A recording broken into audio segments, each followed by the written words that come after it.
Hello everyone, so today I'm going to show you how to make a tablet overlay for Osu. What I mean by that is filming the hand that's doing the aiming part of playing Osu, and then overlaying the gameplay onto that. Here are the three main components that you'll need to do this. The first is a recording of the gameplay or a replay of the play that you want to overlay. I prefer going for the replay since you can render it with analysis settings and show only the gameplay rather than a bunch of UI stuff. You'll also need a video editing software, and the main feature that many of these softwares are unlikely to have is a corner transform. And this just means taking our footage and mapping it exactly as we want it onto the tablet. There are many softwares that have this. I'm going to be using a free open source one called Kdenlive. Thirdly is having good footage of the tablet. I'm going to talk more about this now. If you're trying to create an overlay on a play that's already happened and the footage already exists, then you can't change any of this. But if you're just wanting to do an overlay on your own gameplay, or maybe you're speaking to someone else trying to do it on theirs, I highly suggest doing as many of these things as possible. The first thing is quite obvious: bright lighting. We're trying to see things with light, we want more light. If it's dark, then the camera's going to have a long exposure, which means instead of having a snapshot of where it is every frame, we're likely to have a blur.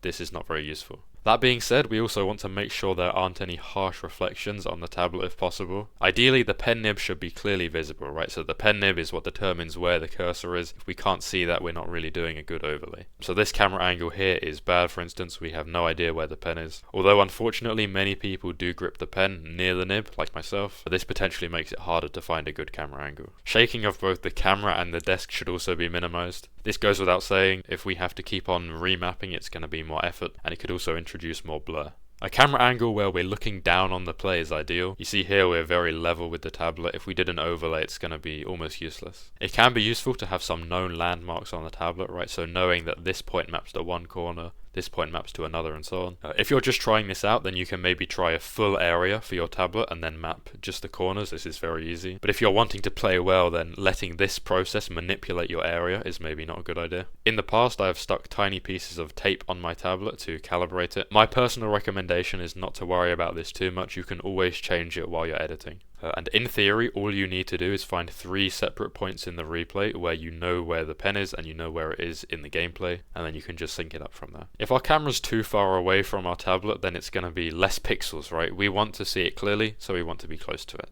But in general, most of this is common sense. Like if your camera's facing the wrong way and you can't see the tablet, it's bad, right? Just try and get a good view of it. If you'd like to, you could record your footage by streaming your phone to your computer. If you're streaming, then there may be a problem with the bitrate or the frame rate, or if there's a stutter, then that information is lost forever. So for that reason, I'm going to be using my camera. Now I'm just having a quick look through the footage to make sure I'm happy with it.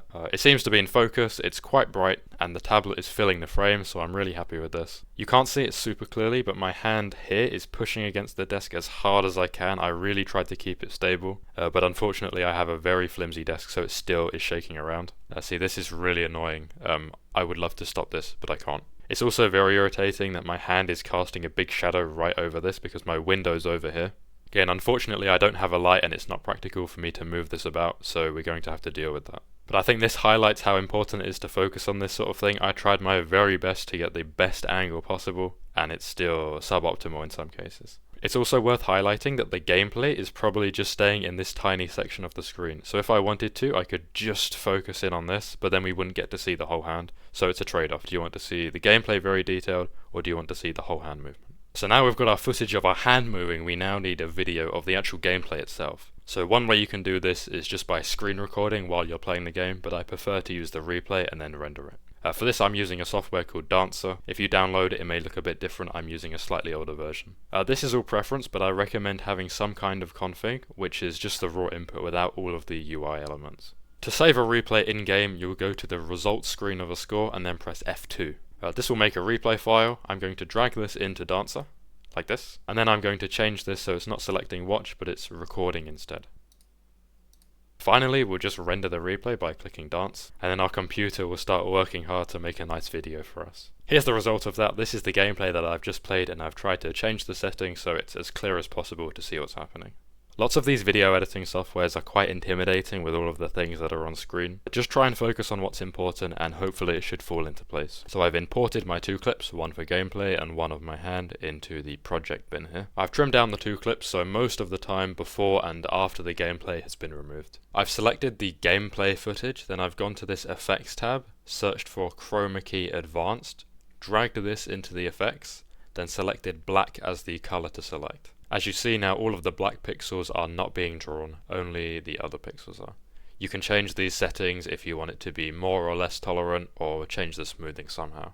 You want to find a feature of your cursor movement in the gameplay that is very distinctive. So for instance, this third slider here, there's a very sudden change in direction, so this is going to be easy to see on my hand movement. If your monitor is in screen on your hand cam, this is a lot easier. So I'm going to go to the first frame that it increases in height, so it's just changed from here to here, it started changing direction. Then I can right click, go to markers, you can call it what you'd like, I'm going to call it start.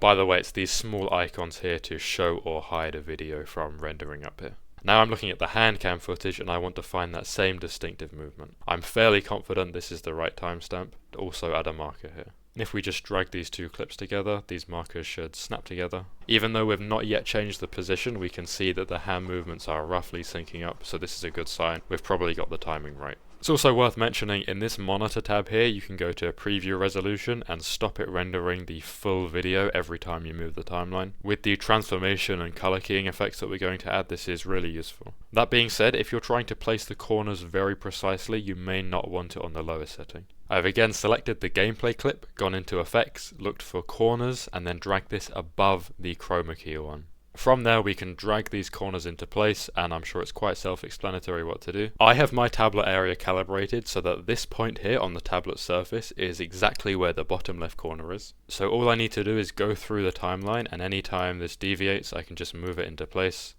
and this really isn't that bad.